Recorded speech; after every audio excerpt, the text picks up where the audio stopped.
हरे राम राम राम हरे हरे, हरे कृष्ण कृष्ण कृष्ण हरे हरे। ना काहू से ईर्षा ना काहू से होड़, मेरी अपनी मंजिल है और मेरी अपनी दौड़। सभी सनातन प्रेमियों के लिए एक महत्वपूर्ण संदेश। यद्यपि राजनीति हमारा पेशा नहीं है, लेकिन देश की मिट्टी बचपन में कभी खाई थी, खून में देशभक्ति का जज्बा जरूर है। मित्रों, हिंदू सनातन संस्कृति को बचाने का ठेका सिर्फ आरएसएस या बीजेपी ने नहीं ले लिया। ये समस्त हिंदू समाज की लड़ाई है, जो अपने हक की लड़ाई समस्त हिंदू समाज को आगे आकर के खुद लड़नी होगी। धर्म की लड़ाई में कभी निमंत्रण पत्र नहीं भेजे जाते। जिनका जमीर जिंदा हुआ करता है, वे खुद व खुद समर्थन में आकर खड़े हो जाते हैं। बहुत बुरा है जमाना, तुझको पता क्या है? तुझको पता नहीं है अभी जमाने की हवा क्या है। अरे बचा सको तो बचा लो वजूद अपना, वरना जमीर बेच करके जीने में मजा क्या है। चर्चों से चिट्ठी निकल पड़ी और मस्जिद का फतवा बोल रहा, अगर मंदिर अब खामोश रहे तो निश्चित खतरा डोल रहा। मित्रों, सांप सिर्फ मेरे बिस्तर के नीचे नहीं है, सांप आपके बिस्तर के भी नीचे है। आप सो रहे हैं इसलिए आप निश्चिंत हैं, मैं बेचैन हूं इसलिए क्योंकि मैंने उसे देख लिया है। मैंने कश्मीर के रूप में, बंगाल के रूप में, केरल के रूप में, मुजफ्फरपुर के रूप में, दिल्ली के रूप में मैंने उसको देख लिया है, इसलिए मैं बेचैन हूं। खतरा है इस दौर में बुज़दिलों से दिलेर को, अरे गर्दिशों में घेर लेते हैं गीदड़ भी शेर को। खतरा किस बात का है? ये मंच जब से अर्थदायक हो गए, तब से तोतले भी ख्याल गायक हो गए। राजनीति की हवा कुछ ऐसी चली, अब जेब कतरे, गुंडे, माफिया, मवाली और गैंगस्टर भी विधायक हो गए।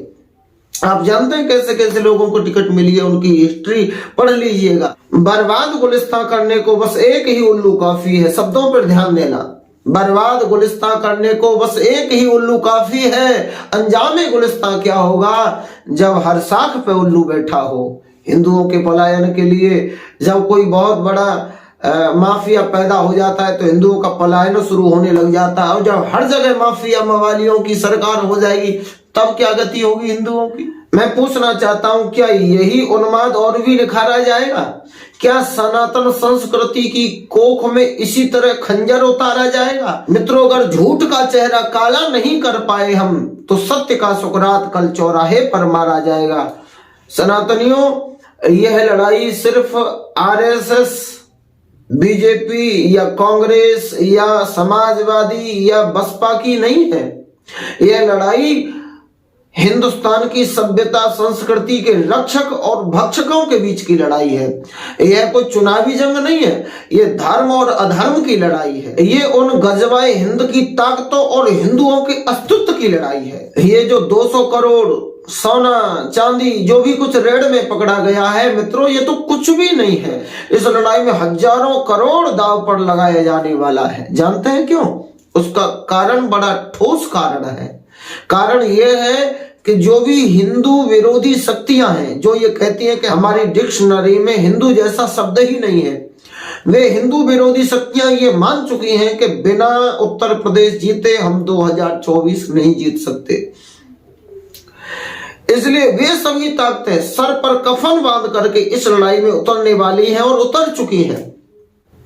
क्योंकि अगर वो 2022 और 2024 हार गए तो हिंदुस्तान की धरती से उनका अस्तित्व हमेशा हमेशा के लिए मिट जाएगा। मित्रों, संदेश बड़ा साफ है। अगर हिंदू इस बार चूक गए तो हिंदू गए, और अगर हिंदू इस षड्यंत्र को समझ करके एक होते हैं तो वाकई वे सब गए। ये राहुल, माया, ममता, मुलायम की साजिश तुम जान सको तो जानो। ये कितने राम हितैषी हैं, अगर पहचान सको तो पहचानो, अन्यथा हर गली मोहल्ले में बाबर बेवाक खड़ा हो जाएगा। तुम हरे हरे करते रहना और सब हरा हरा हो जाएगा। तुम हरे हरे करते रहना, सब हरा हरा हो जाएगा। हिंदुओं की एक बहुत बड़ी कमजोरी जातिवाद, पार्टीवाद, क्षेत्रवाद, भाषावाद, इसमें वे लोग बटे रहते हैं। दलाली और शोषण ने रख दिया निचोड़कर, राजनीति में चले गए हैं हम जातियों में तोड़कर। टूटे हुए ख्वाबों को हौसलों से जोड़कर चल पड़े हैं सनातनी सारी बंदिशों को तोड़ करके। आदरणीय श्री मोदी जी ने प्रयागराज में सेवादारों के चरण धो करके और माननीय मुख्यमंत्री श्री योगी आदित्यनाथ जी ने हमारे एक दलित बंधु के घर खिचड़ी खा करके यह हमें स्पष्ट संदेश दे दिया है। संदेश क्या है?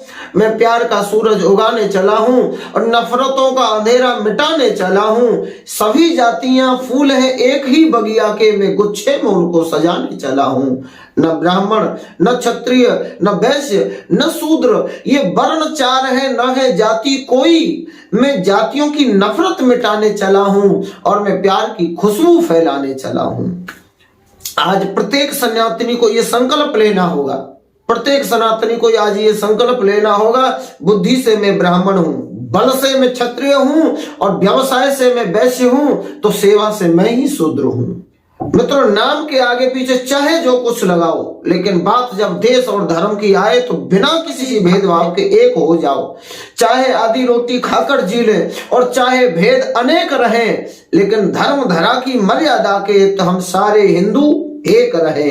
धर्म धरा की मर्यादा के हित सारे हिंदू एक रहे। इस तरह जो आपको समझा रहा हूं मैं, मत सोचना कोई रिश्ता बना रहा हूं मैं पहले ही स्पष्ट कर चुका हूं कि राजनीति मेरा पेशा नहीं है, लेकिन देश की मिट्टी बचपन में कभी खाई थी, खून में देशभक्ति का जज्बा जरूर है।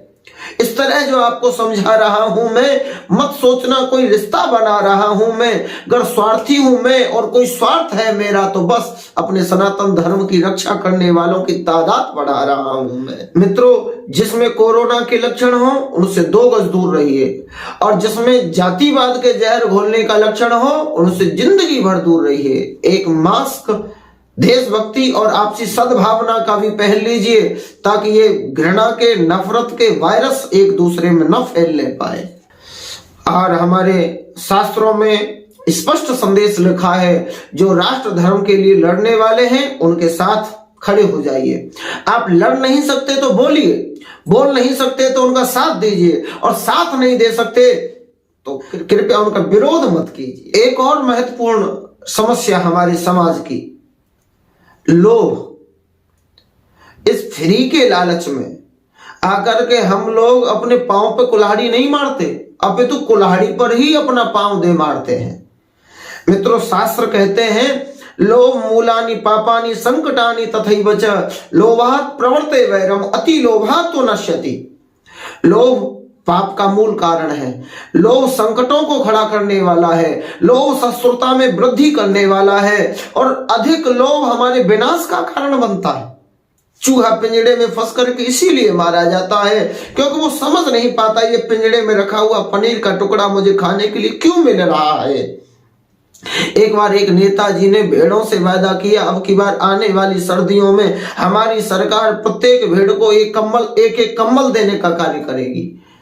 फिर क्या था, ये संदेश सुनकर के सारी भेड़ें खुशी के मारे झूम उठी और उनकी हर्षद ध्वनि से आकाश में चारों ओर मिमिहाट गूंजने लगी, नेताजी जिंदाबाद, नेताजी जिंदाबाद, नेताजी जिंदाबाद। तभी अचानक उस भेड़ों की भीड़ में से एक छोटे से मेमने ने नेताजी से प्रश्न कर दिया, नेताजी आप इतने कंबल हमारे लिए देने वाले हैं, आखिर इतने कंबलों के लिए इतनी ऊन कहां से लाने वाले हैं। फिर क्या था मित्रों, सभा में सन्नाटा छा गया। काश आज ये लालची हिंदू भी इस बात को समझ पाता और ये प्रश्न अपने इन फ्री का लालच देने वाले राजनेताओं से कर पाता। आवाम पर राजनीति कुछ यूं एहसान करती है, आंखें छीन लेती है और चश्मे दान करती है। मित्रों, इनके धोखे में नहीं आना है। अगर आप सच्चे सनातनी और चाहते हैं धर्म की जय हो, अधर्म का नाश हो, प्राणियों में सद्भावना हो, विश्व का कल्याण हो और गौ हत्या बंद हो, तो आप मेरे साथ एक संकल्प लीजिए और यह संदेश प्रत्येक जन जन तक पहुंचा करके आप राष्ट्र निर्माण में अपनी भूमिका सुनिश्चित कीजिए। आप मेरे साथ मिलकर के ये संकल्प अवश्य लेना। हे परमात्मा, हमें ऐसी सद्बुद्धि एवं शक्ति प्रदान करना ताकि हम अपने वोट का सदुपयोग राष्ट्र हित में कर सकें। जातिवाद, परिवारवाद, वर्गवाद, क्षेत्रवाद, पार्टीवाद आदि सभी वाद विवादों से ऊपर उठ करके सच्चे राष्ट्रनिष्ठ, ईमानदार, जिम्मेवार, कर्तव्य परायण जनप्रतिनिधियों को ही अपना समर्थन दें। हे परमात्मा, आप अन्य सभी नागरिकों को भी ऐसी भावना से भर दीजिएगा ताकि वे भी अपने मताधिकार का सदुपयोग कर सकें